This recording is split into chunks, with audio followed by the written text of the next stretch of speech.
9, 8, 7, 6, 5, 4, 3, 2, 1, 0. Women's Wrestling Talk, the #1 women's wrestling network on the planet.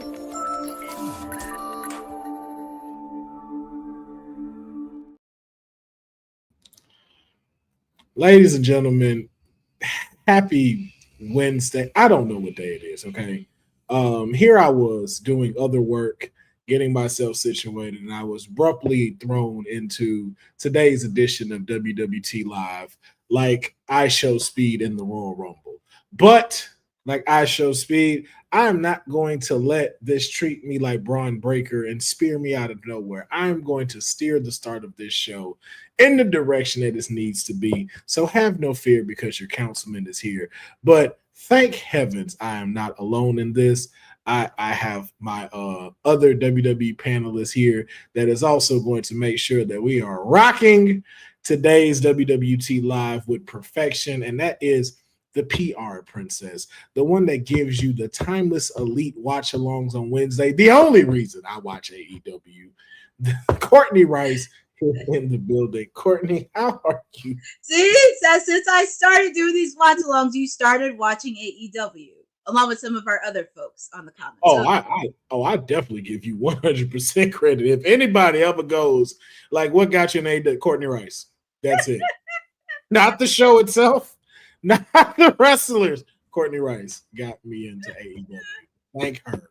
Send her a check or let her have lunch with Tony Storm, something, because she is the only reason I check y'all out.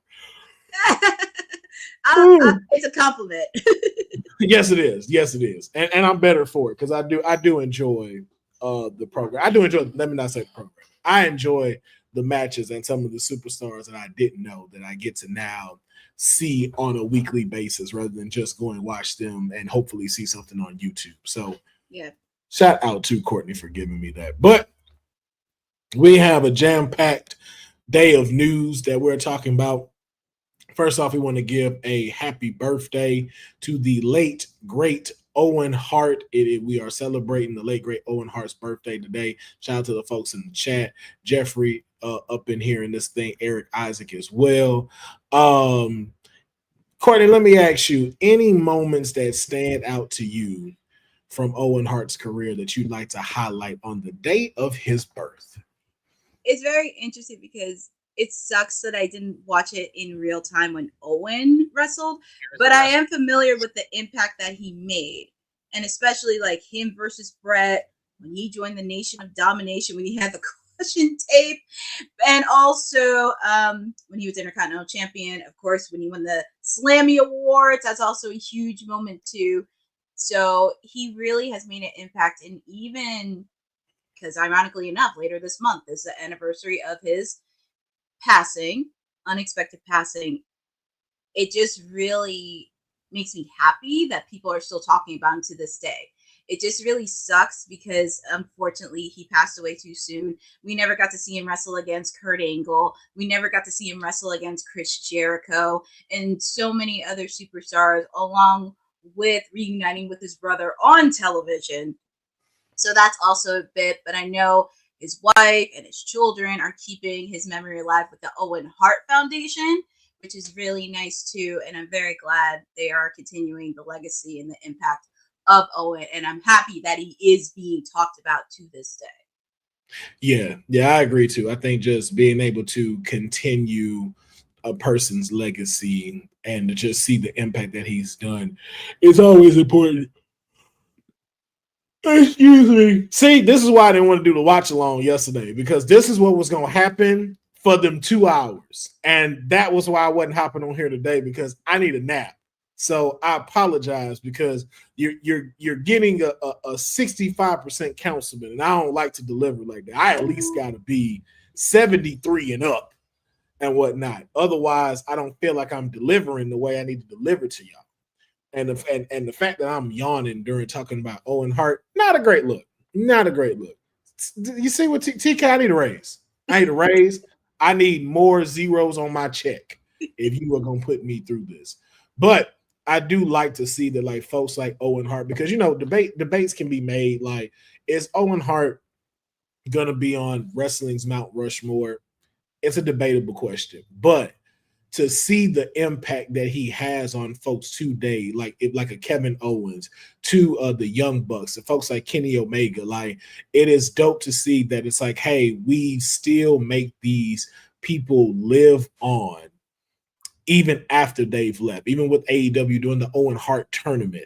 It is just so glad to see that, like folks like this get to leave an impact. And even for the folks that are still, like a part of his family that are related to him, hopefully they see that and see that, hey man, this guy did leave an impact on a place that he loved, and that we are doing everything that we can to make sure that his legacy lives forever throughout the wrestling industry. So we appreciate everything that he did do while he was here, and we certainly appreciate all the things that are being done for him while he is no longer with us. So shout out to our producer of the future. The Owen Hart champions aren't on Dynamite tonight, then what are we doing? Well, Courtney, that's more to you. I wish look, Dylan, I wish I could tell you, but unfortunately they're going to be crowded Double or Nothing. Wish I could tell you that, but yeah. And also you're absolutely right, Dylan. Because of that, yeah, I got to show up. I'm still sick. And apparently I got to keep popping up and taking places and leading stuff I didn't even know I was leading. I got a whole shoot I got to go do at 4 o'clock. I was supposed to be spending 3 o'clock laying down and taking a rest. No, not today. I'm here, but I'm happy I'm here because Courtney is here. Hopefully we'll be joined by others as well. And TK will show her ass up to work today. Who knows? But it is still a great Wednesday, and we do wish a well rest for Owen Hart, and just to know that, like, man, look, we loved everything you do, and we're going to keep rocking with trying to make your legacy live on. Speaking of legacy, the legacy of La Primera is continuing to grow and excel, and we now found out that our NXT Women's Champ is has a number one contender now, for the NXT Championship at Battlegrounds, and that is in Jordan Grace. Jordan Grace won a number one contenders match last night on NXT against Julia, and we now know that she will be the opponent for the NXT Women's Champion at Battlegrounds in Tampa in 3 weeks. Courtney, can I get your thoughts? How do you feel about Jordan Grace as the number one contender? Was it the right move? Or should it have gone the other way? Your thoughts on this outcome? Well, first off, I actually did watch Dynamite. NXT. I watched today. Not jumping ahead, but I did watch NXT today. I'm going to say this. This was actually a good match between Julia and Jordan Grace. Yes. Because when you watch that match, a lot of people were rooting for Julia, if you notice. Like everybody was going crazy for Julia to win. And I kind of did see the look on Jordan Grace's face, and that kind of took her a little bit of confidence. But I will say it was a really great match, and it's very interesting. And maybe they're teasing a bit for Julia and Stephanie somewhere down the line. But I know Jordan, she wants a shot at Stephanie. I don't have a problem with Jordan Grace getting a title shot, but I know somewhere down the line, Julia and Stephanie are going to meet again. Yeah, I was a little bit on the fence about it and was looking at it from the other way of, like, I thought Julia should have won this just because of the intense and incredible rivalry her and Stephanie McCurk could have, but also understanding now from something the mayor kind of gave me a new perspective on was we're still very new into Stephanie's championship reign. And so you don't want to blow the reign by giving her Julia just yet. And that makes so much sense. So I was like, okay, if we're going to have her do another hump and go over on another thing, then it's like, okay, Jordan Grace makes the most sense. when it comes to her battling out for the title, because we know that they're going to give a phenomenal match. And if Stephanie goes over, it doesn't hurt Jordan. And I'm sure down the line, even probably sometime in 2025, we will see her being the one that's going to hold up the NXT women's title. But although they did have a phenomenal match between Jordan Grace and Julia, for me, that was not match of the night. Match of the night for me goes to Kalani Jordan and Zarya, because when I tell you, them two women was cooking. They went at it. Oh my God, that was crazy. I went back and watched that match today because it was just that good. They gave on a PLE performance last night on NXT. Anything that stood out to you during this match between these two superstars? Like, did it help? Did it make you like them a little bit more? Did it make you feel like, hey, we need to start putting these girls in the title picture? What did you take away from this match last night between Kalani and Zarya? I think it does bring a little bit of interesting in the NXT North American women's division, because I know Kalani, she wants that title really bad, but also it's a possibility Zarya is gunning for that title too. So there's also a lot of dynamics in between, but it did make the title picture very interesting. And also with the fact, because of last week's cuts, it did take a little bit of a toll. I think last night it gave us a reminder we still got some pretty good women in the NXT roster we could work with. Even on the NXT, not just on the NXT women's title, but there's some women we could work with on the NXT North American division. Can't forget about Kalani Jordan. You can't forget about Zarya. I would love to see possibly Carmen Petrovic get back in, like not just at the title, but just in that little bubble, and possibly Thea Hale in that little bubble as well. So at least it could start to be a little bit competitive. Yeah, I agree. I think we need to start having a more definitive division for both titles, and hopefully we see that after Battlegrounds. But I want to see, I've noticed a pattern with the North American Championship as to them kind of just handing it somebody to have. And it's like, okay, we'll get to it in time. But then it's like, oh, it's been about 3 or 4 months. We need to get this belt to somebody else, rather than us having a real division of people going to battle for this North American title, kind of like it was when Kaylani was champ. So I want to see that happening after Battlegrounds. And speaking of Battlegrounds, I guess we now have the Warrior from the Battlegrounds of doing 100 things, but not showing up on time and having other folks come in and do stuff that had no plans on being here today.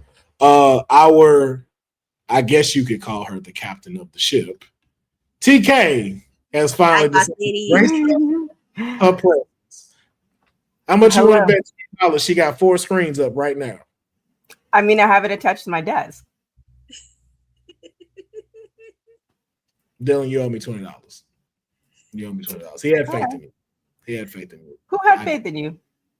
TK, Dylan had faith in you. That he was like, no, she won't have the screens up. She'll be ready to go focused here. I did. I have a whole like Starship Station situation going. I actually really like it. But anyways, hi, how are you doing? Thank you, Will, for hopping on. I was gonna be running late, so I appreciate you. Thank me in my check. That if you want to thank me in my check with an extra 0. Yes, the check is in the mail. I don't know why. I don't know why when there's direct deposit, PayPal. You said you wanted a check, so I said the check is in the mail. You can screenshot the check and send it. And okay, just so the check will get screenshot. Yeah, and then just digitally deposit.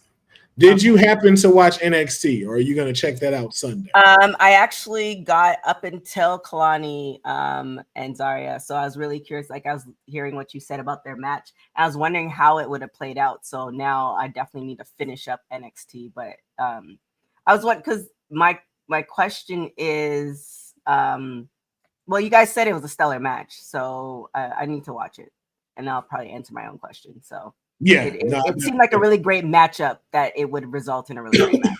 Yeah, well, yeah. Not only was it great, they delivered. I think they gave them enough time to give us a match that they needed. It wasn't short. It wasn't a filler thing. It really, like, with everything that was going on in NXT, it stood out last night from everything. And I don't think nobody was prepared for that. Oh yeah. You're right. Cause like as we know, because of like Dylan said, because of my gender, I just gotta show up no matter what. I don't get no options. According to Dylan. Actually, I have something after that we can go that I got us on the list for. So the 6th is gonna be a very busy day for us.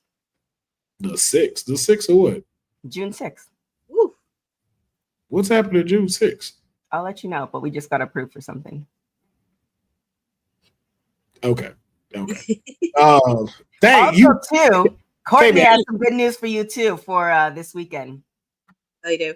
Oh. Yeah. Yeah, came in at, well, I guess you may have known like what's happened, but also there was a 25-man battle royal. Yes. To determine the number one contender for Obafemi at Battlegrounds. And I think just like me and the probably entire IWC, none of us saw this outcome coming at all. None of us saw the winner that won was going to happen. And in case you did not watch it last night, it was an incredible battle royal. Something that I think was brought up either here on WWT Live or either the NXT Watch Along. I think Jacob said would be curious as to how the men's roster would look when we see this battle royal. And if I'm being honest, it does look very promising. I don't think it's fully there yet, like the women's division, but it is definitely growing. Looks promising, and as well as having some of the TNA stars there. We had, the former Rascal Zachary Wentz in there. We had a couple of LFG people in there in the battle royal, but as well as we had a returning Elijah. Yep. Elijah returned really? NXT, and he was welcomed with open arms and a welcome home chant. He was also participating in the 25-man battle royal, which also led to the elimination of Trick Williams thanks to a distraction by the TNA champion Joe Hendry. And that battle, that rivalry that's going on between them, which we now know has led to, for the first time ever, a TNA title being put on the line at a WWE event, as we will have Joe Hendry defending his title against Trick Williams at Battlegrounds in 3 weeks, with a contract signing coming up next week on NXT. But if that all wasn't just a whole bunch of blockbuster stuff to happen, none of them had to do with the winner. The winner of the 25-man battle royal, no quarter catch cruise, Miles Bourne, aka Cranston Orton, was your winner of this battle royal. TK, your thoughts on the winner to take on Obafemi for the NXT title? I feel like this is gonna be like almost the breakdown of no quarter catch crew. Isn't that kind of what it's setting up to be, or do you think they're gonna be? I think you may be leading on to something, especially after the battle royal. Charlie Dempsey tried to slither by saying, well, no, you won for the team, but it should be me that faces Obafemi for the title, although he was also in the battle royal and got eliminated very early, might I add. Right, because if you remember, so this part I did see when they were having their pep talk. One, he was wearing different colors from everybody. And then when they did the whole handshake, he gave a very lackluster, teamwork handshake. So I feel like it's another faction that's gonna, be dismantled, and that's gonna be interesting. Well, unlike Metaphor, I think all of these will thrive. Unlike the meta people, Tavion Heights is going to be incredible solo. After seeing Miles Bourne's performance during the 25-man battle royal, put him in the North American Championship, and then Charlie Dempsey, pair him with his dad, we got a hit. And I would even have him go to TNA and go for the international title along with William Regal. And then I don't know why. I hope someone can answer this for me. Not sure why Ren Sinclair has not wrestled since the Iron Survivor, because she's cooking in the ring. And I have no idea why they television. So she's been wrestling, so it's not even like I mean, you can all improve, but she's been on the indie scene for a long time before she was inside, so it's not like she can't go. So So I think they will all do well. And we may have a shocking new champion at Battlegrounds to beat the oh. I know you ain't talking about Miles Bourne beating Oba or Yeah, no, that's not okay. So I did throw this out though. No, because I did throw this out there. What if Jordan beats Stephanie? So Stephanie could be the number one draft pick when the draft comes to either Raw or SmackDown. Do you think that's something possible that could be happening? I feel like Stephanie has more to do in NXT. My thoughts. It's a little bit. There's a little bit more to do. Like the women's division is stacked, and I mean, you know, we have Roxanne. I feel like you have a couple of people that are already kind of making their moves up, and I like how they're doing it. They're kind of introducing them to. They're kind of teasing them. They're kind of introducing them to the main roster, but they're still part of NXT. So then when they finally come up, it's a familiar face versus like, oh, this is this person that, you know, was signed to NXT. So I feel like when that happens, then Stephanie's in prime placing to almost, you know, so we're not losing, because what would happen is like they would, you know, move people up to the main roster, and then it's like NXT has to rebuild. And I feel like they're finding a way where, you know, you move some people up, but there's still enough. It's not like a bare bones thing. There's enough people to go around, especially with all with Evolve and LFG, etc. So I feel like she still needs to not necessarily talent wise, but I think Professor said this a couple of times where NXT is a third brand. Period. It's not like a developmental brand. So I feel like she can cook there. There's still more stories for her to do there before she gets moved up. I agree. Courtney, your thoughts. Does she get the call up during the draft and drop the title to Jordan, or is there still work to be done? I feel like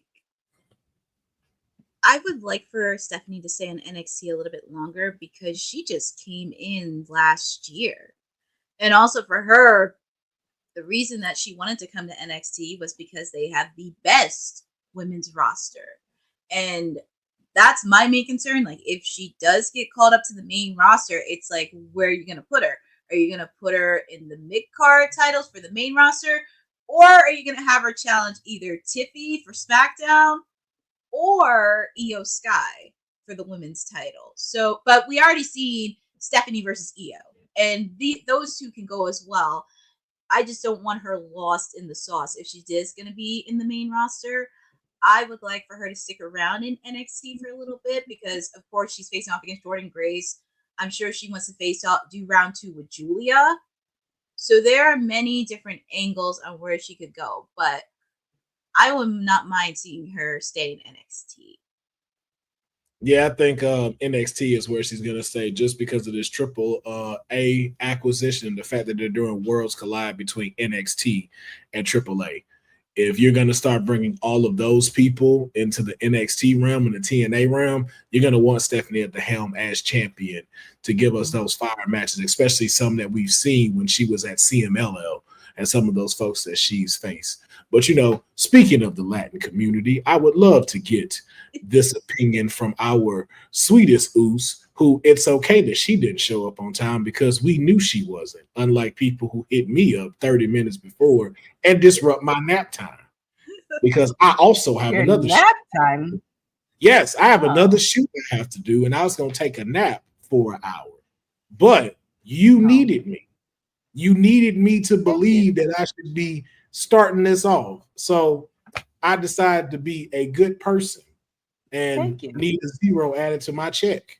But ladies and gentlemen, the sweetest Oos is also in the building, and we want to get your thoughts on last night's results of NXT, new number 1 contender, and how are you feeling about Stephanie McCurry?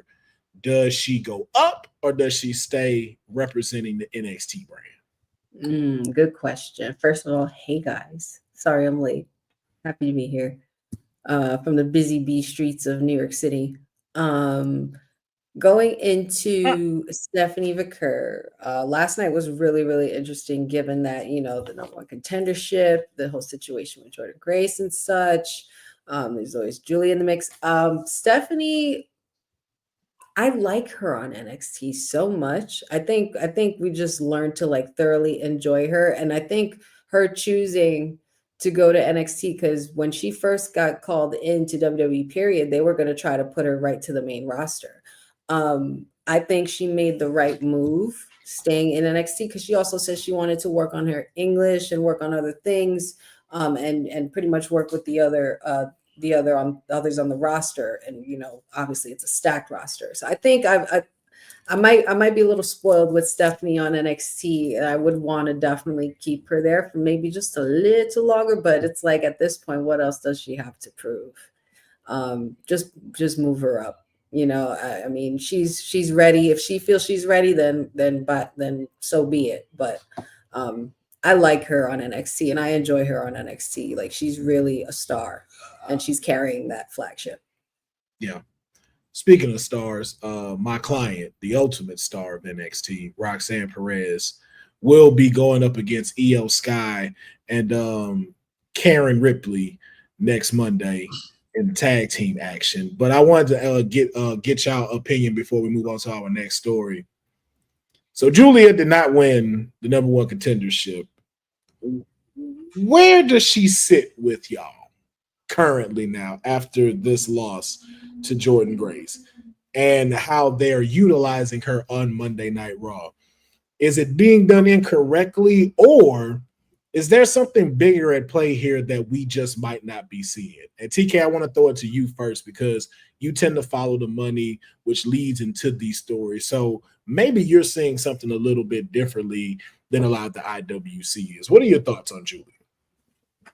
I mean, I feel like somebody said it in the chat where they felt kind of Julia got fumbled, and I feel like because Julia came first and then it was Stephanie, and it's almost like Stephanie overshadowed Julia. So that was one thing. I don't think that was anticipated. So I feel like they might. I don't know if the best bet is for main roster. I almost feel like for her to do something in NXT, because the thing is, what I like about NXT now is that they're giving everybody storylines. They're giving almost everybody storylines. So when they move up to the main roster, you can attach them to a storyline. And I feel like that's what they need to do in order for people to be invested. And so there's storylines that haven't started. There's we're on the backside of WrestleMania, so now we're starting kind of doing a reset. We're getting to Backlash, SummerSlam, etc. So there's still a lot of year to happen and still a lot of stories to develop. So I feel like we can develop something with her in NXT that is more meaningful and memorable before she moves up to the main roster. Courtney, your thoughts? I feel like we had this discussion about Julia because there was a little bit of concern on how to position her. The way they did Stephanie when she was champion, because when you see Stephanie in the interviews, she was very funny. She had a lot of personality. She was able to get opportunities. When Julia was NXT Women's Champion, they kind of did fumble the ball and did not know exactly on how to market her heritage. And I feel like we had this conversation, and I think that is something that they really need to think about if they want her to be NXT Women's Champion again, and really figure out a concrete plan on how to bring in that demographic and audience. I would like for her to stay in NXT to really develop a little bit more storylines, but I would also love to see her provide the people in the office, provide her with opportunities outside of the ring, similar to what they did with Stephanie. I would love to see her do some interviews and break a little bit of character and show a little bit of personality that we're not used to seeing from her in the ring. So that's something they're going to really have to think about if she does be champion again, is really strategize and just really seeing how to place her and what type of media outlets she should be interviewing. Okay. Honey, two things you think could be utilized right now to get Julia over? Outside of course, the PR stuff that Courtney just mentioned. Right, of course. I'm more thinking about like the in-ring. I mean, it's not like she needs any more in-ring ability. She has it. I don't know. I think more so I just think that the audience just needs to gravitate towards her. Like, maybe kind of do like, especially now moving up into the main roster, we were introduced to Julia in a big way in NXT. So I feel like maybe, some proper vignettes, of her expressing herself, speaking and such. There's also other ways to catch too. It's also about that crowd interaction, how they receive her as well. So, but that, or maybe put her in like one of the mid-card title pictures just to get her going. I can see that. Mayor also chimed in on this. Let her cut promos in her native tongue like EO does, which I do agree. I think if you let her go this heel route, like let's see her fully as a heel and not kind of like what they've been pushing her off as like Roxanne's lackey a little bit. I think that is kind of hurting her, but we shall see. We shall see exactly what happens next week, as they will be in tag team action again against the women's world champion Io Sky and Karen Ripley. And if they do not let Julia come out to her music, that says a lot. That says a whole lot. What? Nothing. But you know who's not an afterthought? El Grande Americano, man. Look at this. Bailey has been in the game already and has now received gold. He is our new WWE Speed Champion already. Ain't even been here for a month. This man is showing you why he has been wrestling since the 30s and why they need to put the strap and the rocket on him. And all I can do is say, and I think all of us should be able to, we should thank Chad Gable, because had it not been for him introducing us to El Grande Americano, I really just don't know where wrestling would be right now. I would probably be watching NWA right now if it was not for El Grande Americano. Honey, do you feel the same way? I don't know if I could say the exact same thing. I mean, not when you have some, Dirty Dom around, but I'm just saying, like, I mean, there's Dirty Dom. That's El Grande Americano. Yeah. The greatest luchador we've been on this show many times, Councilman, and we've called Dirty Dominic Mysterio, the greatest luchador of all time. Are you revoking that? I'm not revoking. I'm just saying, like, Dominic just got that Julia effect. Like, he's Julia. You giving him 63? No. You know what I'm saying? I'm just, bro. Just throwing it out there. When the heat comes in, it cannot be denied. Look at that. Even Mayor understand. WrestleMania would have been ass without El Grande Americano. Okay? It would have been lackluster. We wouldn't have watched had we not had this great talent on here. TK, as the money, like, how many pesos do you think are flowing in right now with him as the speed champion? I'm wondering where you put pencil in this. Yeah. I mean, Phoenix. I mean, they there. You know what I'm saying? They there. They I'm scared of what to say about Ray. I'm very scared. That deadbeat. Look at that. He don't even let LWO come out when he not there. That's a deadbeat person for you right there. Oh my God. So right about that guy, man. I'm like, wow, we don't even get Joaquin in them if Ray not on television. That's crazy. That's a sad sight. Thank God Zelina got out of that toxic functioning crew and went her own separate ways. And look, she's better for it. U.S. champ. Sure getting away toxic Rey Mysterio. Wow. Wow. This is another thing, and I know some people are not on board. We're like the NXT, not the NXT, the Netflix, the writing show or the show that they have coming on in the summer, where it would come into play again, coming after the story is developed, after everything's done. But like, who came up with this idea? Like that's the stuff that I find fascinating. Like, okay, well, how did this all come about? Like, was this, I agree with you on one thing. Decided to come to WWE. Yeah, because I agree with you on one thing with that. I'm very curious to see the age demographic in the writers' room.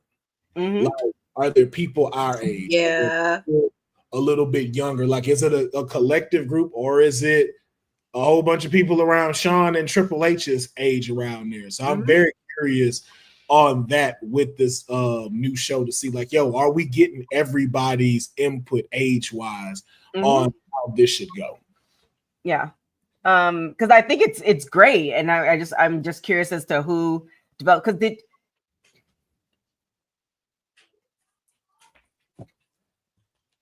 again, like Sia, I feel like there you go. Say if you come into the writing room, somebody pitched this idea, I don't think everybody would have got it. So, you know, who was the one who pushed it? So those are the things that I find interesting. Sorry, what was the question? Because I got on my rant on my curiosity how this all came about, because I absolutely love it. It's hilarious. Oh, no. That pretty much the question. Yeah, that just pretty much went with the question I was asking. Just your thoughts overall with that, and it led to you like saying, no, wanting to know, like, from a creative standpoint, how did all of this come up to be able to draw all of this incredible heat that El Grande Americano is doing? Also, Courtney, how do you feel about it, and the fact that he's probably overshadowing all of the luchadors over at AEW right now? And like, what can they do to establish something as great as the acquisition of El Grande Americano? It's really interesting because I'm looking at some of the luchadors we have on AEW. I think the only person that's undefeated over there is Hologram. He's the only one that's undefeated, but that's like something. But I'm going to tell you something. If they make El Grande the face of that AAA promotion, what are we doing here? Oh yeah, no, you can't do that. You can't do that. Why we can't do that? That man had a mariachi band. And what are we doing? Didn't nobody? Penta didn't do that. Ray Phoenix didn't do that. Deadbeat Mysterio didn't even come out with Ray Phoenix and say, "Yo, appreciate you taking this on. You got it." Nobody else is representing the Latin heritage. Not as the partnership with WWE and AAA as the first champion in this era. Absolutely not. You can't do that. That would be PR, Courtney. Would be a PR nightmare. You can't do that. So what's more of a nightmare, Alberto Del Rio or El Grande Americano? Oh, that's a good one. Oh, that's an interesting question. Yeah. y'all sit here like we don't know who the champ is, and I'm just hoping, like TK said, by the time this stuff starts, maybe we got a new champ for AAA, because that is also very problematic. With that though, you also have to look at. Yeah, you have to look at, and obviously I'm not of the culture, so you also have to look culturally if that's okay.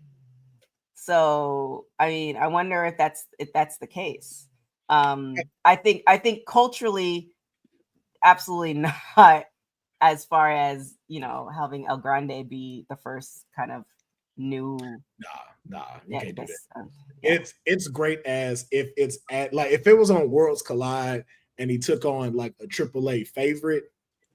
That's the most that should be done, right? And they just made an example out of him. Yes, making him the face is wild. As much as, you know, I'm joking and throwing the stuff around. Like, no, when it comes to AAA, but if they did, oh my god, I would just I would just be like, what are we doing?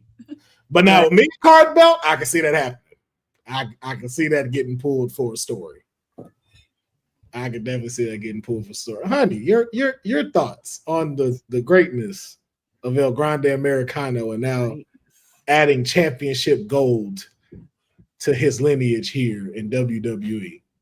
Shout outs. Congrats to El Grande Americano. Bringing gold to the Alpha Academy, or, you know, American Alpha, excuse me. American Alpha. It's American Alpha. No one said he was associated with All American. No one said he was associated with Whatever it is, I don't know. I'm just confused, man. I could have sworn this was Chad Gable, but I feel like Kevin Owens He with proved this. then Ezekiel. It's really confusing. He proved What? this when he was in an interview with Kathy Kelly, standing there talking to her, and we saw Grande Americano getting escorted out by security. When are we Yeah. gonna Yeah, let honey, that part, yeah, you have to drop that part. They're two I different don't people. know, man. It's just, I feel like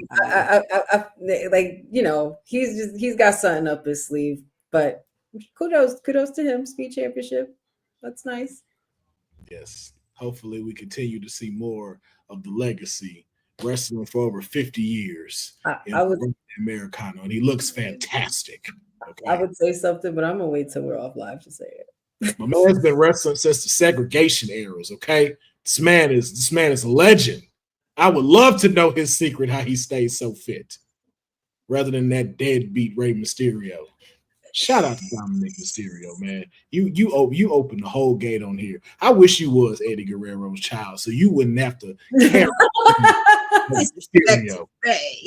Huh. wow. Wish you was Dominic Guerrero, man. You should change your name. Dylan. You already know, Dylan. Change your name to that. All righty. So now I did all of that because this next topic is a little bit more sensitive. We have found out that Janelle Grant has requested to amend her lawsuit against Vince McMahon, John Laurinaitis, and the WWE, and it has been approved by Judge Sarah F. Marshall. On January, she did file a motion to append her lawsuit against these three people. The McMahon team did file opposition with the case to block this motion, but it has been approved by the judge. And so I just want to get y'all thoughts very safely, because I am going to definitely walk this line very carefully. In regards to this case, does this do anything as far as hurt the WWE in any way, especially after departing with Vince McMahon? Or what are your thoughts on now the appeal process happening, the amendment of this lawsuit for Janelle Grant? Would someone like to start? I feel like Beulah has a lot to say about this topic. I feel like TKO and Endeavor, when they took on WWE, knew all that was coming. I don't think they thought that it was going to get swept over, but I think they did an assessment to see. Sorry, the neighbors, they're doing stuff. I think they already did an assessment to see if there was going to be damage to what their acquisition, and I think they distanced themselves enough from Vince and John to the point where this is happening, but WWE is in like almost like a whole new era of sorts. So do I think this is going to affect WWE? I don't think so, because even when Vince was ousted, it didn't. For instance, if you look right now at, I think it's like Target is taking a hit as far as, people are not shopping at Target and stuff like that. I feel like WWE didn't take that type of hit where people said, we're not watching WWE, because they also moved swiftly in saying, okay, this is what we're going to do. Vince is out, all this other stuff. So I feel like if you're going to acquire such a company that's going to cost so much, they did their due diligence as far as what are the possibilities from best case scenario to worst case scenario, and they decided that even in the worst case scenario, it's okay to acquire this company. Gotcha. Honey, any thoughts on the amendment of this lawsuit from Janelle Grant to Vince, John Laurinaitis? Not really many thoughts, just something of course we're all going to keep an eye on moving forward. I think WWE has done their part in trying to keep away anything related to the name McMahon. I mean, technically other than Stephanie, but obviously Stephanie's not Vince, but good luck to Miss Grant and and getting her justice in this case. I know it's going to be, this might be a bad time to make a joke, but I'm I'm just going to do it now because I just feel that way. But I think that Vince McMahon is going to be doing his best. He's going to be trying to forget Sarah Marshall. So Sarah Marshall being the name of the judge. If you haven't seen the movie, you wouldn't get it. But that's my corny joke of the day, and I'll leave it at that. That way, Corey. That was excellent. Right there. If you know, you know, guys. If you know, you know. Just trying to make light of a very. I didn't want to laugh too hard because I was like, I'm just trying to make light of a very tense subject. That's all. That's me. That's me being the sweetest ooze. Add a little bit of sweetness, a little bit of spice.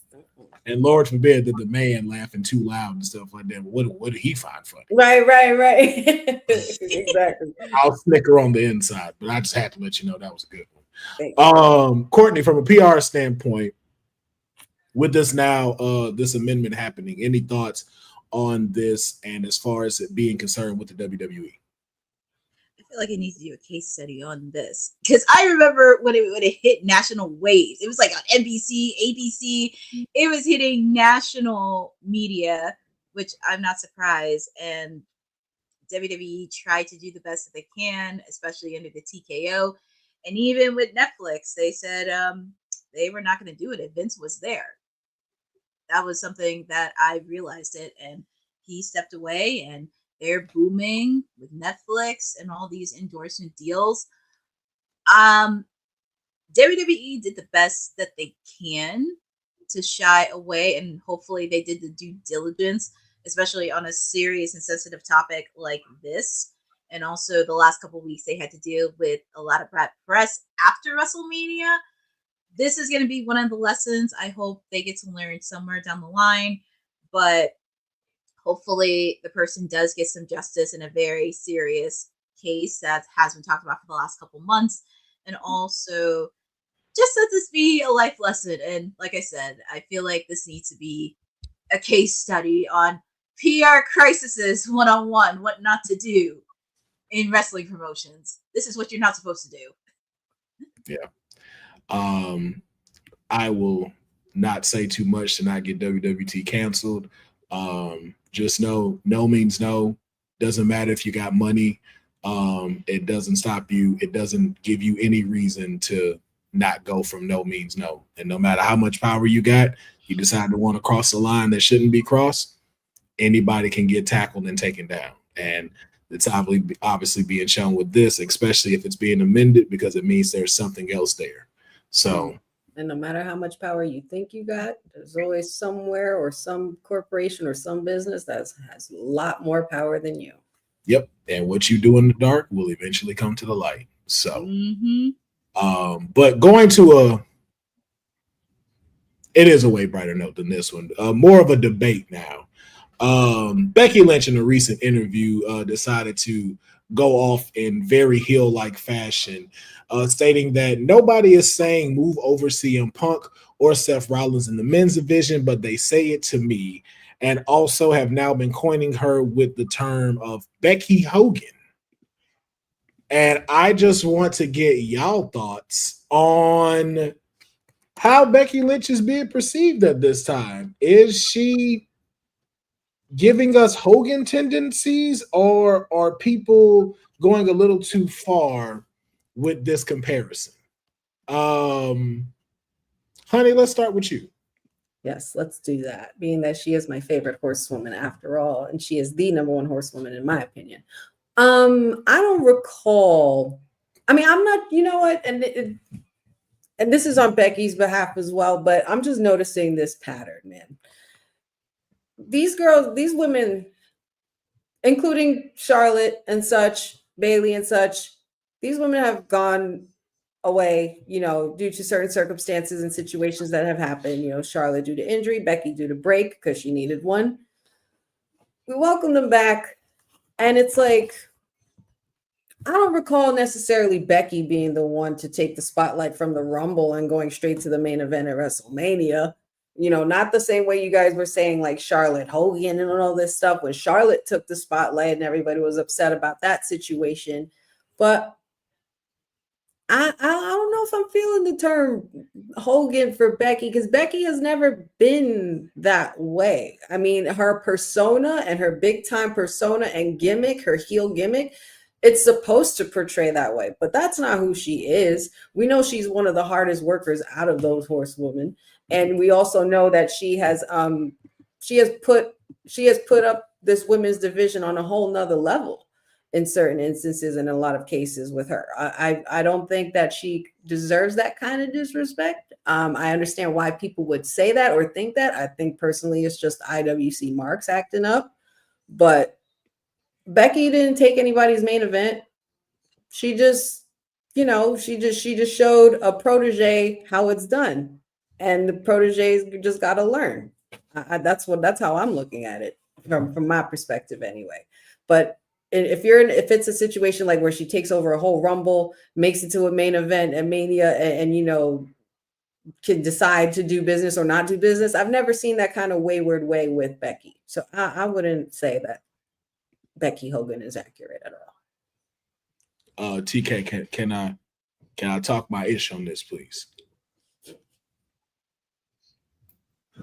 Sure. Okay.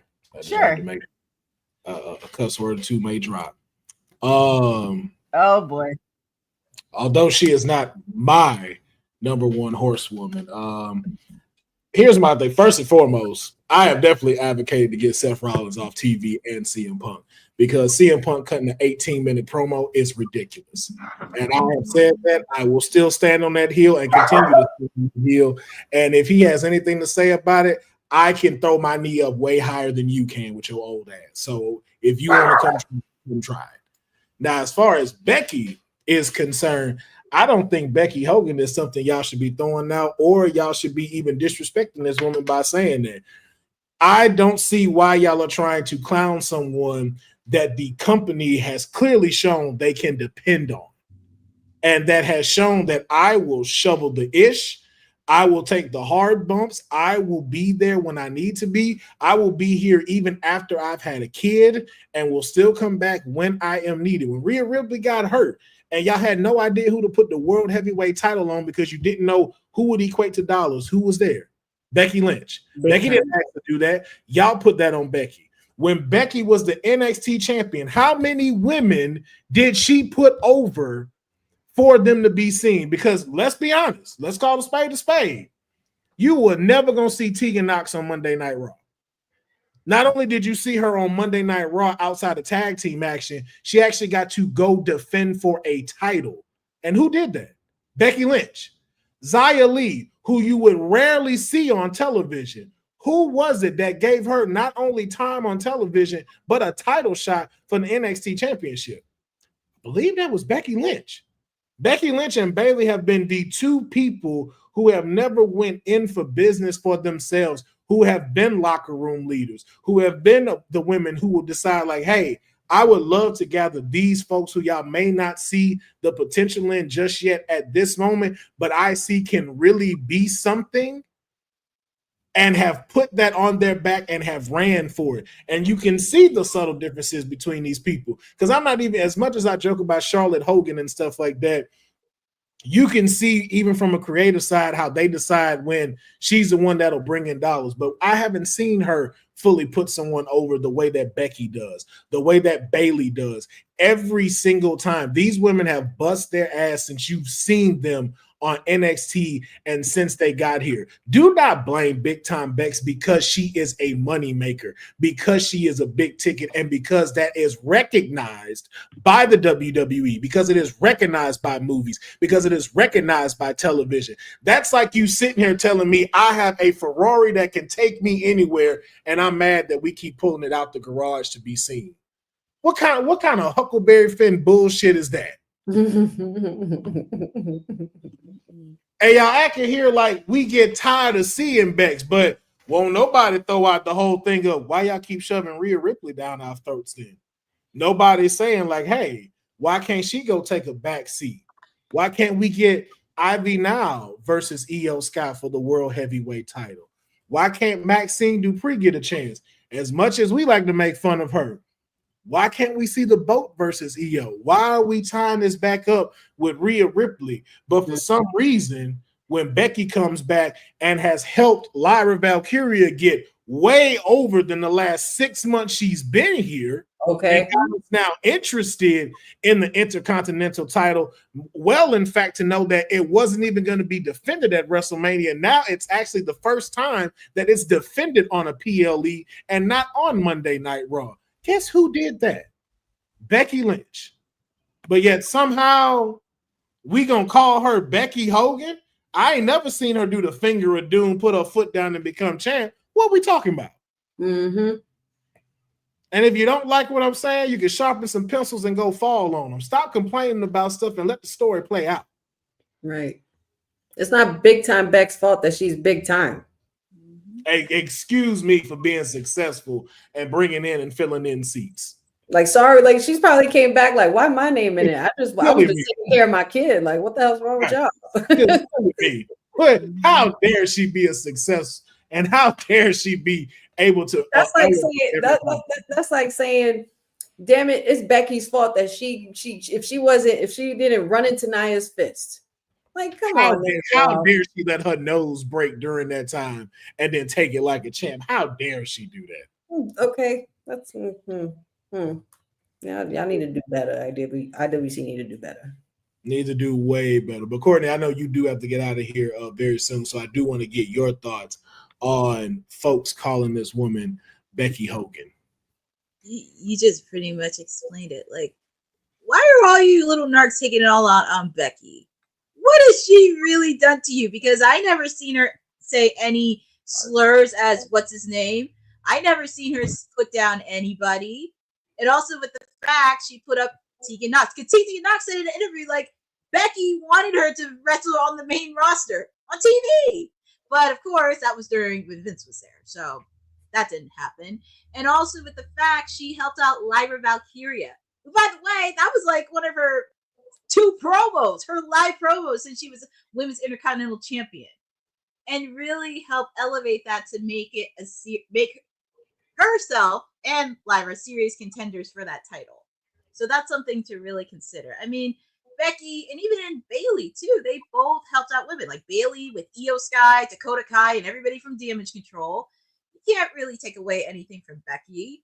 I mean, at least she's at home trying to be mom, and it's like, I gotta deal with this. And then you're putting in about my husband. She called it on Monday. She was like, wait, wasn't y'all cheering me Sunday when I came out? Now y'all booing me? But TK, again, the big money, the dollar chasing. I need to know from you, does the IWC have some legitimacy to what they're saying, or are they really just talking out their behinds right now? Well, I mean, both Triple H and Triple H said it a couple weeks ago. Like, they don't really follow what the IWC, like, their opinions on things. So you can, call her whatever you want, but at the end of the day, they're paying her and she's cashing checks. So, and also too, on the flip side, yeah, and also too, on the flip side, and I think you'll agree with me, Courtney, as far as, you can be everything. Or sorry, you could be anything. You could be really hot for her. You can dislike her. But the thing that nobody wants, including WWE, is to be lukewarm about her. So, because if you don't care, then it doesn't matter. So, yes, like, I think where Becky's coming from is like, yeah, I just got back here, y'all hating. However, the fact that people are hating or loving is a good thing for her because she still has a job. So, right. Haters going to hate and Becky's gonna cash some checks. And then WWE is gonna take that all into the bank too, because people, if you hate her, you're still gonna watch her. If you like her, you're still gonna watch her. You might not buy her merch, but you may buy her merch, because you remember when there was a point where people would buy stuff and they would buy it to like burn it or buy it to throw it out and show it on video. You still buy it and post it on social. I think they did that with LeBron. So it's just like, right. So it's just like, and Triple H and said it. Yeah, and Triple H just said they don't really pay attention to that. So at the end of the day, keep on hating. Maybe you need Jesus, but you know, whatever. And y'all the reason why they don't listen to when we give the good ideas because of your idiocy. I mean, they might be on. There's a few things rolling around right now that's like on the cusp of things we've been saying on kayfabe, and I'm like, need check. Mm-hmm. Cut it, bro. Cut it. All right, we need to check. That's all I'm gonna say. But Courtney, I know before you get out of here, we got to do the Dynamite preview tonight. Give it to us, hon. Give it to us, Courtney. What is tonight's Dynamite happening tonight? So I'm gonna put my own magic in after we did on Monday's Raw promo. So just a quick PSA regarding programming, because you know Dynamite's gonna be on tonight, but Collision will be on tomorrow night at 8 p.m. on TBS, simulcast on Max. So make sure to put a reminder on that. Anyways, before they surf into Beach Break next week, we gotta go to the Motor City, Detroit, Michigan. Right before his big match against Jon Moxley, or as people call him, Peter Griffin's long-lost brother, Samoa Joe's facing off against his henchman, Claudio Castagnoli, and I'm sure that little runt Wheeler Yuta is probably running around somewhere. So, lots of action before Samoa Joe's big match next week. We also have a trios match. We have that bald-headed, annoying nerd Ricochet, and going to be taking on those annoying and pesky EVPs, Young Bucks. They're going to be taking on the ever-loving Mark Briscoe, the most dangerous man in AEW, and also the person that actually revived Static Shock at Dynasty, Swerve Strickland, and the newest AEW member on the block, Speedball Mike Bailey, in trios action. We're also going to hear from my latest client, Jamie Hayter, as she sits down with Renee Paquette ahead of her match against the CEO, Mercedes Moné, at Double or Nothing for the Owen Hart Women's Cup Tournament. We're also going to have Kazuchika Okada, the Continental Championship, against the person that Will does not like his name, Kevin Knight. And it's a true story. Not the person, but he just doesn't like his name, Kevin Knight. Also, him and Leon Slater are the same person. I just want that to be known. Oh my God, you just did. Same person. He is Mick Foley in us, and I will not stop until it is proven. Yes. So, unfortunately, but it's going to be a good match between those two. Also, we get to see my other client, the timeless one, the AEW Women's Champion, against Thunder Rosa, Penelope Ford, and Anna Jay. And I'm pretty sure there's going to be a lot of mayhem happening, because if you saw Collision this past week between Harley Cameron and Megan Bayne, you probably know what's going to happen this week with the fact, Harley wants retribution for her friend Anna Jay. And then we're also going to hear from the birthday boy himself. Today is Will Ospreay's birthday. We're also going to hear from him in his anticipated match against Hangman Adam Page, and they will both be there live tonight ahead of their big match at Double or Nothing for the Owen Hart Men's Cup Tournament. All this and more with the top of the hour with yours truly, with the AEW Dynamite Watch Along, and you can see it on TBS at 8 p.m. and also simulcast on Max. And I want to post it to the team. Is there any match in particular that you guys are looking forward to or anticipating on what's going to happen tonight? I love the women's match lineup, with Toni Storm and them. I think that's going to definitely be a banger of the night. Also, I'm always down to see Samoa Joe wreck shop. So I kind of second that. Both Samoa Joe is just a treasure. I always like him wrestling, but yeah, definitely the women's lineup. Somebody made a comment like the token one women's match tonight, but I think it'll be a good one. And also, I'm always a fan when Thunder shows up too. So Thunder tits. Always fun. Always see Samoa Joe, but just remember, top of the hour, you can hang with me for Timeless Elite Wednesdays, and you never know who's gonna show up.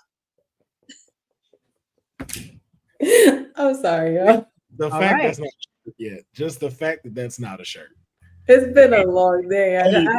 Like when you have Thunder Rosa and Toni Storm together, like how can you not I'm just like the fact they haven't capitalized on that and made a shirt. I'm like, yo, I would instantly buy that. Instantly. Yes, hell yeah, absolutely. I like we are dropping the ball on that. But also, speaking of more AEW news, we also found out that AEW is producing a book. This book is all elite, the inside story on everything AEW, and the hardcover, ebook will be coming fall of 2025, and it'll be coming soon. Not full details exactly on what all will be included, but I do want to know. We stop. Courtney, your thoughts on that comment? Don't worry. I got you. You wretched little bitch.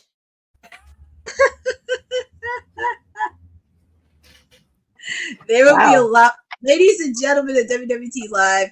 There's going to be a lot of words between now and Double or Nothing, since myself and the mayor's clients are facing off against each other. So it's going to be a war of words. Just be prepared. Oh, I can't wait. Can't wait for this. That is always what I look forward to on the AEW Dynamite watch logs. It's just Courtney going off. That'd be the highlight of all of Dynamite. It's when Courtney is on there. But yes, what else do we have on here today? Yeah, because you were talking about the book. You were talking about. I just want to get your thoughts about the book. I'm very happy the first 5 years talking a little bit about this. I'm just curious on what info they're going to put in the book. I know they're not going to put all of it in there, so I'm very curious on what notes they're going to put in for the last 5-6 years since AEW's been around. Obviously, of course, they're going to be talking about the AEW. Also curious on what other things, their women's division, their tag team division. Just very curious on what other moments they're going to put in the book. But I wouldn't mind reading this book. I'm very curious, and I may give it a little bit of a read when it comes out. TK, I know you were also you had mentioned about WWE's Unreal and seeing like exactly how the sausage is made when it comes to prepping for creative lives. With this book coming out, is there something in particular you would want to see included in this book that you'd like to learn about AEW that you don't know at this time? I mean, I'm wondering, I think maybe Courtney, you hinted at it, as if they're going to include Cody, because there was a very big part, pre-Tony Khan, what that looked like. The AEW, that was the first show that was in Chicago. There was like great moments there.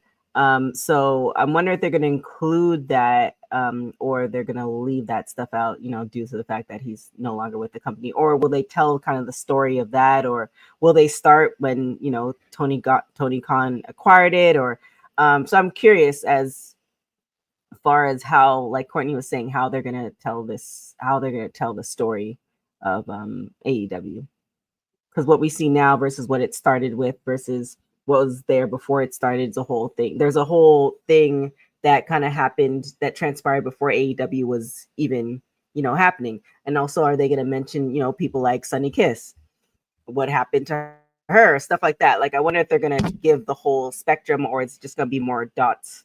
Like, oh, this is what happened, and now here's where we are.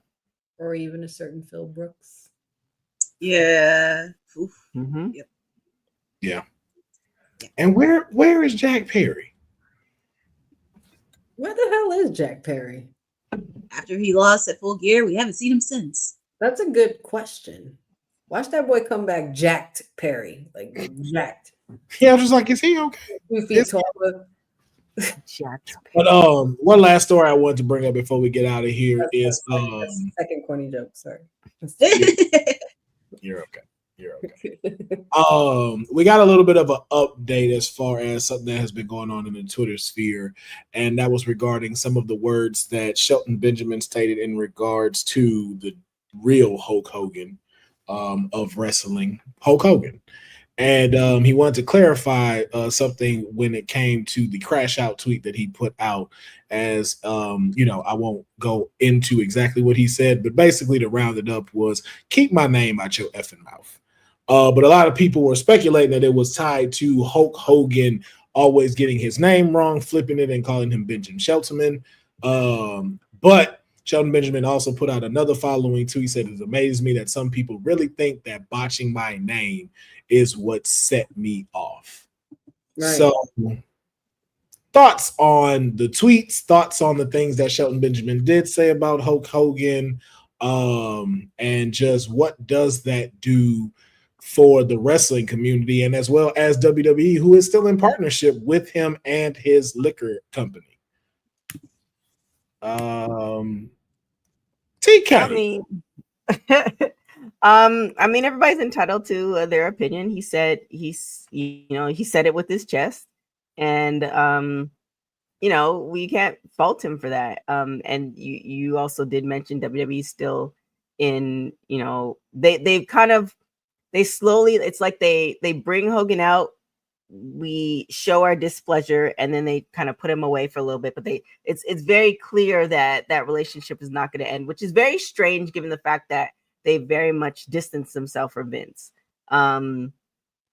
So that's I want, again, and I don't think we'll ever see those meetings as far as like, why is Hogan still here, like why is he a part of this when clearly the majority of the audience are not feeling him. I wonder what his shirt sales look like and all this other stuff. Like, is he on a Legends deal like that? He's it's an extensive, like what is the reason behind this pinky toe out? Here he is. Oh, now never mind. We'll pull him back. You won't see him for a while, but here he is again. So and ass kissing and money grubbing. Mm-hmm. Yeah, but how much? You know what I'm saying? So here's the thing: like, you can get a lot of money, right? Mm-hmm. But is he making as much? Like, what does his shirt sales look like? Is he getting more of a benefit by being partnered with WWE because he's selling more liquor versus WWE making more money off of him? Like, is it a balanced partnership? Is it one-sided partnership? Those are the questions that I wonder that will probably never get answered. And then as far as the comments, I mean,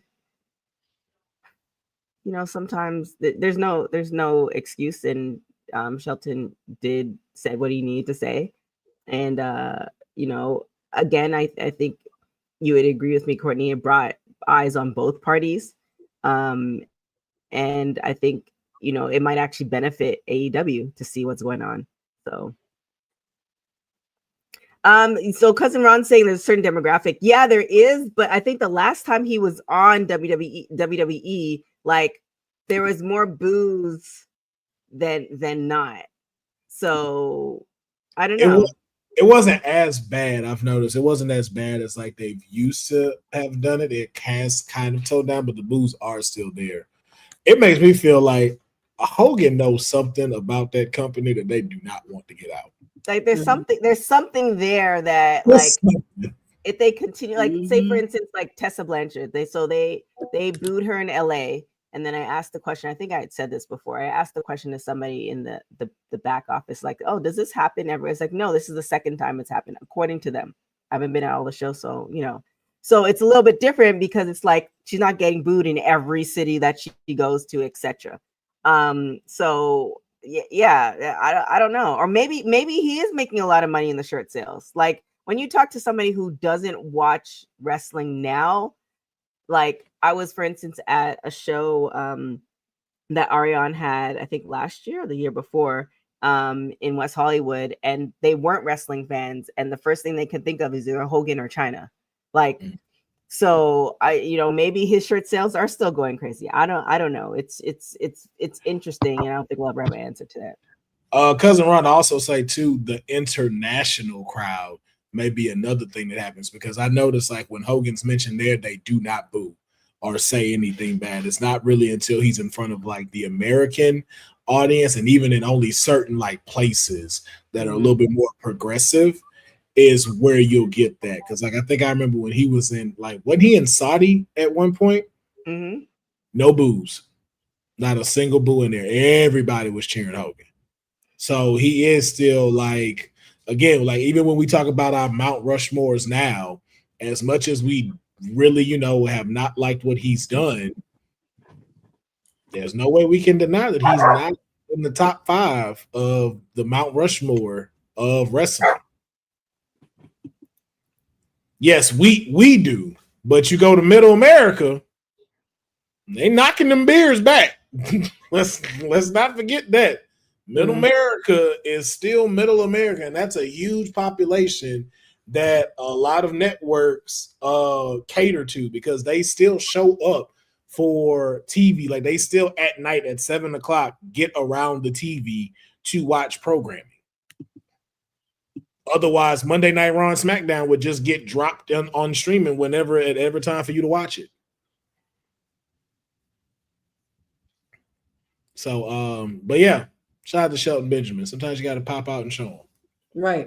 He was standing on business and he said what he said. Mm-hmm. Yep. So, but any other things y'all want to bring up before we get out of here? We are 35 minutes until Dynamite. Definitely want to get Courtney some time to get herself situated for the watch along. But any other stories that y'all want to bring out? Any final thoughts before we get out of here? I actually want to talk about the one with Randy Orton. Ah, yes, Randy Orton, and letting us know his top 4 greatest women rappers of all time. And that would be to Randy Orton, which also amazes me, would be Cardi B, Megan Thee Stallion. This is his Mount Rushmore of female rappers, according to Randy Orton. Cardi B, Nicki Minaj, Megan Thee Stallion, and Glorilla. He considers them to be the Mount Rushmore of female rappers. Okay. Randall. Oof, Like, man. you're older than us, Randall. You've been around. I mean, like not that much older, but you've been around the block a bit. I feel like there should be a different type. There should be a different type of list. Like, don't old shame him. Don't you do that. Don't you old shame him. I'm not trying to old shame. I was just saying I expected something different. Well, here's the thing. I'm not saying it's a bad list. When we talk about Mount Rushmores and stuff like that, it's oftentimes you have to state what the parameters are, because clearly all these rappers fall into a certain like era. Yep. Because you're missing the Little Kims, the Foxy Browns, you can go back to Salted Pepper, like you're missing kind of those. And if he had like, I don't know, Little Kim in it, then I'd be like, okay, then maybe. But I feel like his list is very like current. Like these, if you were gonna ask me my list for current female rappers, then this would be the list.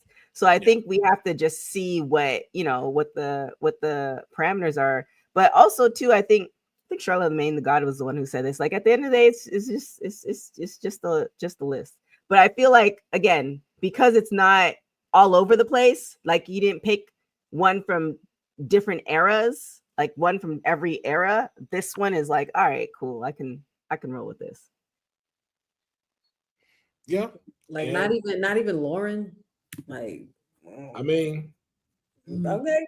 That's a good. I mean, that's a good list. That's still a good list. I'm gonna say this and may get a shot, but all of these people have a deeper catalog than Lauren. I get it. She had one album. I get it. She had one album. We're talking about greatest rapper of all time. Like, well, again, and he's saying this is his. Yeah. Not more. This is his. Is what he says as far as women rappers go. And if we just being honest, let's be very honest. Honey, when's the last time you listened to a Queen Latifah song? Your silence says it all. Courtney, when's the last time you listened to an MC Light song? Your silence says it all. You don't even need to ask me, because exactly what you're Canadian. That's why I wasn't finna ask you. Well, that's what I was gonna say. Exactly what you're asking is like all of those women are in my playlist right now. So like I agree. Like this might be, again, it just depends on like they might all be in his playlist right now, and like it's okay. And yeah, I think one of those my homeboy gave a good criteria for when you have like these kind of conversations. something like how we talk about with like again with something that Roman Reigns is named. Are they a He needle also gave a pusher? shout to Sexy Red too, by the way. I no longer support this list. I know. That's what that. Mhm. I no longer support. Oh my goodness. Yeah. What? Randy, I try to defend you. I no longer support this list of what you just said at all. He put Sexy Red on there. Like, He said he mentioned her. She wasn't on it. mention even.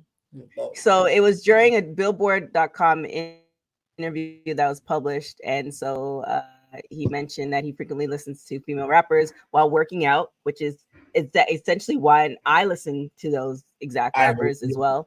Their badass baseline and energy. The women are effing up rap. It's a little risque, and I'm bumping it loud.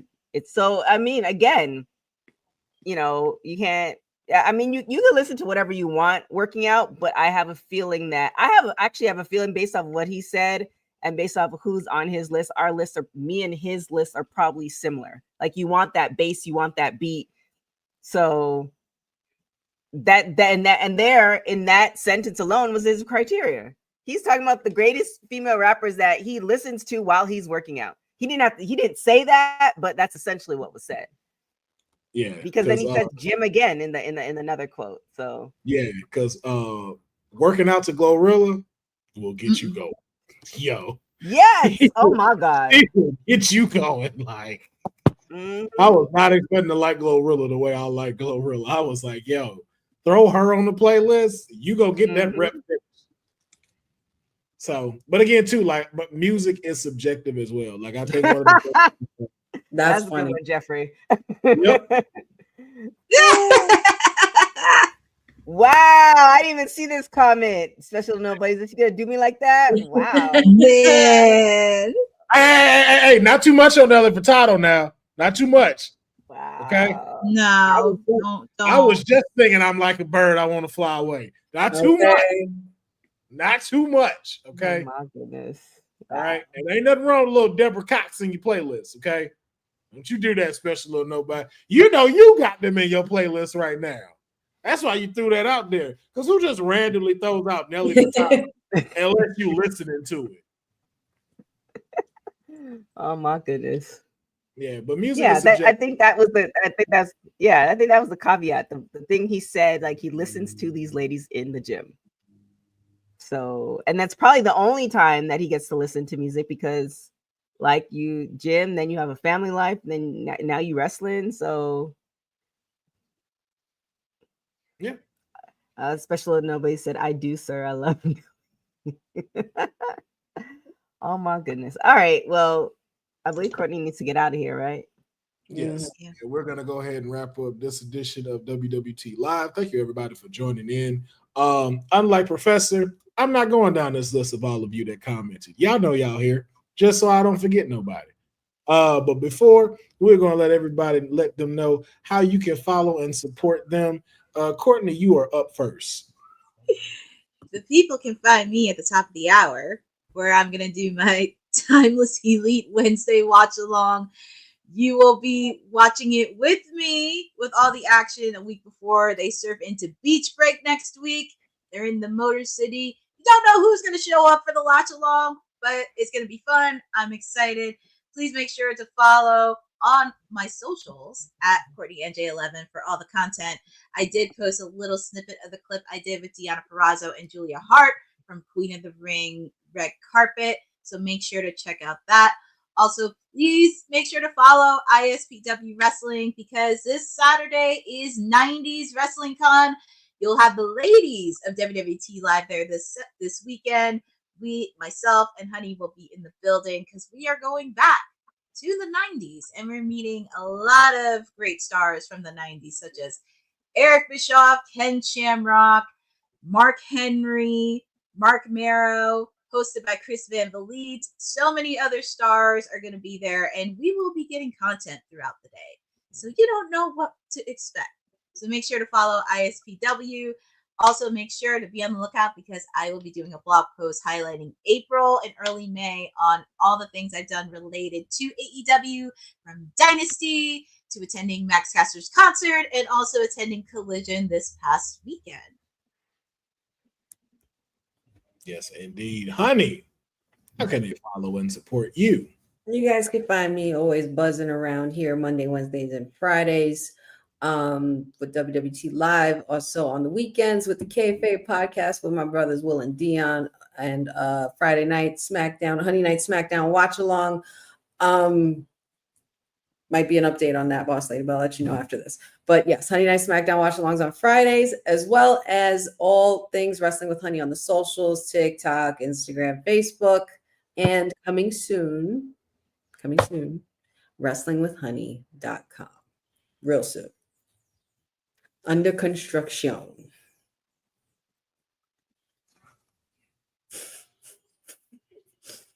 What? Do you know where that's from? No, I know that. Okay. I was about to say something messed up, but I shouldn't say it. All right, wait till after. If you want. I was going to say you can find me at Forgetting Sarah Marshall. Oh my god. Oh my goodness. I was like, I don't know if I should say that, but I said it. So we're here. Oh, shit. Again, it was a great joke. Oh, like he was great. I was like, I'm not gonna deny that. That was just really good. I'm glad I said it. I'm glad you were able to make use of it. That was hilarious. But yeah, man, y'all, I'm gonna just keep it very regular. Y'all can find me at Will Ferrell, PHARAOH, on all social media. Make sure you do follow us at for the Kayfabe podcast for Straight Out of a Comic Book as well. And then if you are in the LA area, more details will be coming soon. But WWT is now doing events now. We out here eventing and whatnot. I can't show you the flyer because TK said I'm not allowed to show the flyer for some odd reason. But we out here. We're gonna be giving y'all some information soon. And It'll be added to the website soon too. There you go. Which I am not going to do because she knows how to do that. Now she knows how to upload things. So just so we throw that out here, she knows how to upload stuff. So I have all the faith in her that she will put it up. But if you are in the LA area, look out for that soon because we definitely want to be able to meet y'all, commune with our community as well. And we want to make sure that we have a success. So TK and WWT can keep making these things happen as it is expanding because it is the #1 women's network on the planet. It is not meaning we're signing off. I just wanted to make sure I said it right and just to let people know that it's going to forever grow. Okay. But TK, take us home since you didn't start it. End it. Oh my goodness. All right. Well, thank you again, Will, for stepping in. I greatly appreciate it. Thank you guys for watching so much. I appreciate it as well. You can follow me everywhere at TK Trinidad. Make sure you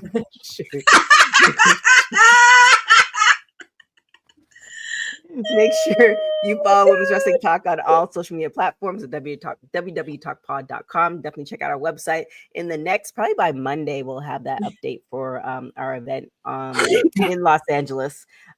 So definitely check that out. As well as the following. So it's going to be a twofer. We're going to have 2 events that day. So I'm really excited about that. Definitely go and say hi to the ladies this weekend because we're gonna have some surprises with that as well. And that's it. Thank you guys so much for watching Women's Wrestling Talk. #1 cousin Ron's comment. The #1 women's wrestling show on the. Thanks for joining WWT. Don't forget to like us on all social media platforms at WWTalkpod. Like and subscribe on all video and audio platforms like yesterday, my G. And check out our website at www.talkpod.com. Thanks for watching Women's Wrestling Talk, the #1 women's wrestling network on the planet.